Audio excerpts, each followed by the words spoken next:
Habari zenu? Mko salama? Very good. So it's been the experience. Very interesting. Yeah. Very interesting. Where's Willis? Yeah. You've told them everything? I've told them everything. Unless there's any more question they have to you. Okay. Yes, we do. Let me say something very short. 7 years ago, they say the more things change, the more they stay the same. 7 years ago, right on these steps, had a similar incident and a similar press conference. We were vermewed for 3 days. This time it has been for 2 days. For nothing else but expressing our political right to express ourselves and be part of the democracy that our Constitution enshrines. My late father stood on these steps here, and he said something that was very profound. He said that you must distinguish between the personal and siasa. Siasa, wanaume na wanagombana nayo huku nje. You don't bring it to somebody's personal home. William Ruto, we can gombana huku nje. Siasa. Don't bring it to my home. In this home, you have assaulted my wife. You have assaulted my children, my Gen Z children. Those policemen assaulted them. You have vandalized the home. You have stolen items here. You have broken items. What has that got to do with the siasa we do outside there? This is my home. This is where my children are. But I say my children are alive. There are very many children out there since the protests that began in June that are dead. Their mothers are still grieving. Why are you harming people's children? Just because of expressing their political will and direction and expressing themselves as per Article 37, the right to demonstrate. Jana tuliona maajabu. We went to give Gen Z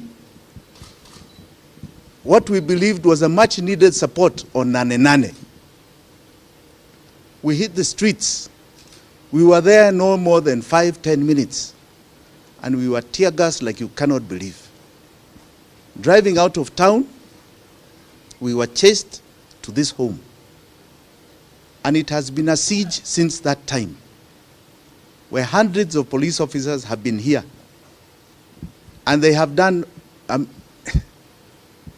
criminal things you cannot believe, all in the view of looking for me.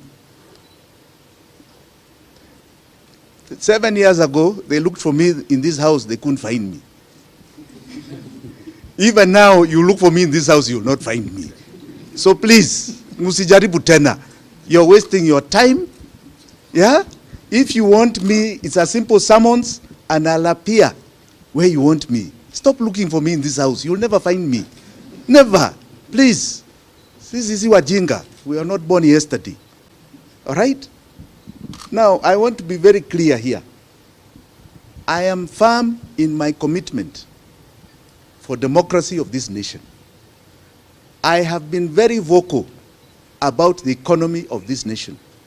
And it is the economy of this nation that has led to Mandamano. There is no economy here.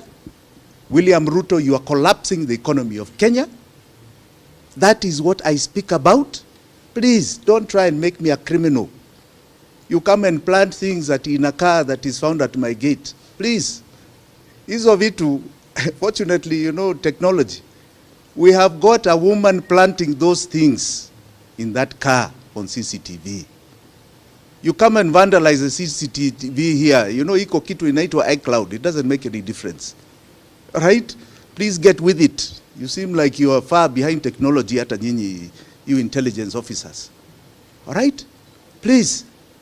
You then come after taking an inventory in the night. You come again in the morning, muna plant vitu, alafu you say take another inventory. You are here, you search the whole place, you found nothing. Then you now come to say 2 hours later, mumepata vitu zingine. Planting things, same script as 7 years ago, where you try to plant some things in my residence in Malindi to say I have guns. Come on, please. We are not children anymore. Face up to reality. Kama umeshindwa na kazi, you can kindly exit that job. That's what some of us are asking. You have failed, William Ruto. Ruto must go is not only a song, it is now a belief. Kindly, umeshindwa na kazi.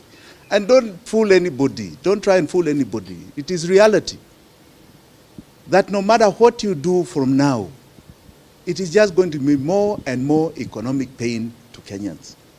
And it is very unfortunate that you want to pretend and lie that you can solve our problem. You cannot. Na saa ingine, be man. Sometimes it's good to be a man enough, as they say. Kama umeshindwa na kazi useme, hii hafadhali tupatia mtu mwingine aendelee nayo. Sisi tumeshindwa. That is the only reason why you're seeing us being victimized. Why they are trying to brand us as criminals. We are not criminals. We are voicing everything here openly. We are being very clear. We don't know what you are fearing with our voices. We are going to keep speaking, right? And we are going to continue. And I can tell you, the time for honoring yourself is soon coming to an end. Asanteni sana. I also would like to thank those who have stood with my family when I have been in hiding in these premises. Let me say I was watching events, and I want to thank those who have stood with my family. Raila Amolo Odinga, Martha Karua was here for hours. Kalonzo Musyoka made some calls to my lawyers. Eugene Wamalwa was here. A lot of relatives and friends. More importantly, my good friend Willis Otieno, my lawyer, my deputy, lawyers like Osiemo, friends like Kibuchi, lawyers like Njage. I can tell you the list is long. And I want to encourage Kenyans. There's nothing like brotherhood and neighborhood. There's nothing better. Only family is better than that. Stand with your people, stand with your person next to you when they're in problems. Stand with them when they are doing the right thing, but they're in problems. Tomorrow it will be you if you don't stand with them. I can say today people stood with me. For those kids who have been killed during this Mandamano, I want to tell you with all my heart, I stand with you.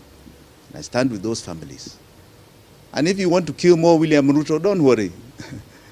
You also have children.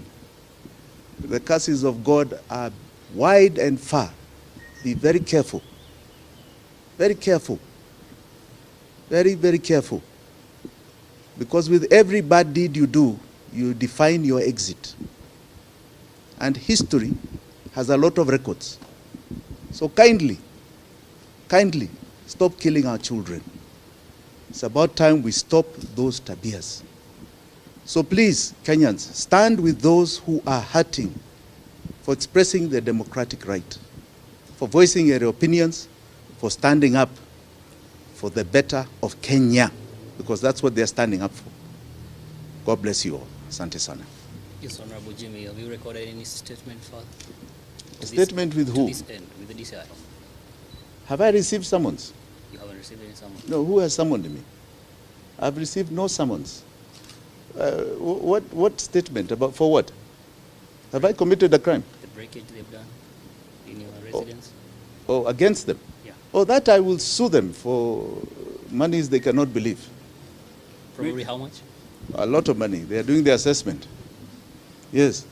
Maybe perhaps for you to give us a rough estimate of what exactly they've destroyed there, just a rough estimate.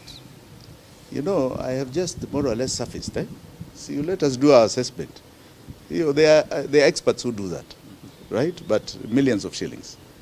Yes. Is that from the government? Have they said it? Who has said it? Which government has said that? I sue them directly. But let me also say this. Let me say this. Let me say this. Let me say this. Let me say this. I don't know what funding Gen Z is. Let me be very clear, and I want you to catch me very clearly. June 18th, when the first Mandamano began, there was a request for money to help those who had been jailed.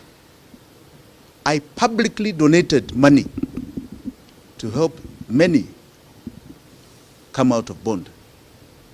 Some came out on free bonds, others were bonded. I even put it on my Twitter feed, X, that I have done so. Let me also add, but let me tell you, if there was somewhere to fund them, I would fund them. If there was some channel, I can take the little money I have to make sure that they have water and that they have toothpaste so that they can handle this tear gas that is illegally thrown at them. I would do it. Are they doing anything illegal? No. They're exercising their democratic right. All right? So I would like to know which government agency is saying I am funding, and what is this funding?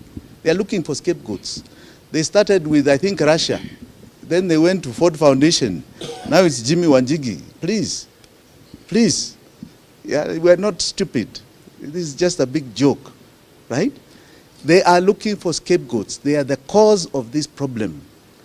William Ruto is collapsing the economy of this country. The problems are just not even begun yet. You see problems here you've never even imagined going forward, right? He's a sinking ship, and he's looking for scapegoats. I'm sorry, Kenyans will not be your scapegoat, and I will not be either. Maybe we've seen you publicly advise the president on how he can get us out of the debts that we are in. Has he tried to reach you so that you can be able to maybe help him to do so the way you've been advising on it? Let me put it a different way. When William Ruto came to power, I gave him a year to try and sort out the debt problem and the issues plaguing this country. And I said I will not comment anything against him until his first budget. After his first budget, I communicated with him. And I was very clear that he is committing illegalities in his budget. He didn't seem to understand, or he was deliberately not understanding what I was telling him. I subsequently told him that I would challenge him on the illegalities that he is committing on our financial laws. That illegality has been challenged. It started with the Finance Bill of 2023 that you saw Kia Omtata progress. And I can tell you a lot of my own experts were the ones who gave the information and did the draft. People like Willis here were part of that drafting. And you can see, just a week ago, the Finance Bill of 2023 had been angushwat, Sili angushwa, by the courts of law. The 2024 Finance Bill was angushwat by Gen Z. The interesting thing that William Ruto should know, and the government should know, is that that ruling has far-reaching effects. It takes us back to the revenue of Uhuru's Finance Bill of 2022, which means today VAT on petroleum should be at 8%, not 16%, for example. He has continued to impose a 16% VAT on petroleum as an illegality over the last 1 week or so. Now, what is more far-reaching is that that ruling said the following, that the revenue estimates as envisaged in the Constitution of Kenya have never been tabled by William Samoei Ruto in his first budget and in his second budget, this one. And that thus the finance bill is illegal now and unconstitutional. It means his appropriation bill, where you anchor revenue estimates and expenditure estimates, are illegal. That is what is called the budget. So his budget of 2023 was illegal. His budget of 2024 is illegal. It means the debt that he's proposing to take and he has taken since he came to power is illegal according to the laws of this country. So I want to tell you, you're going to see what you call economic collapse, perpetuated by constitutional illegality by one man called William Samoei Ruto. He will see it, it's coming, you will all feel it, but I want you to understand, he is the one who's done it, and it's deliberate. And because it is illegal, it cannot fall on our shoulders as Kenyans. We are not going to carry that burden. He has to carry it himself. It is not going to be put to us to deal with. He has to deal with that illegality. So yes, I have told him. I've told him countless times. But he perpetuates the same. Your friend Rairo expertise to help him bring up the country back to its norm. What do you think? Are they going to perform, or? I have great respect, for example, of John Bandi, who is in the Treasury. He's been a renowned debater in Parliament. He's a man of detail. I just feel pity for him that he's joined a sinking ship, and even where things have reached today, I don't think he can solve the problem. He can't. It is too deep a problem. He cannot solve it. He cannot. You need to change the top. Not the middle, not the bottom. You need to change the top. I think that's enough. Thank you. Thank you. Thank you. Santeni sana. God bless you.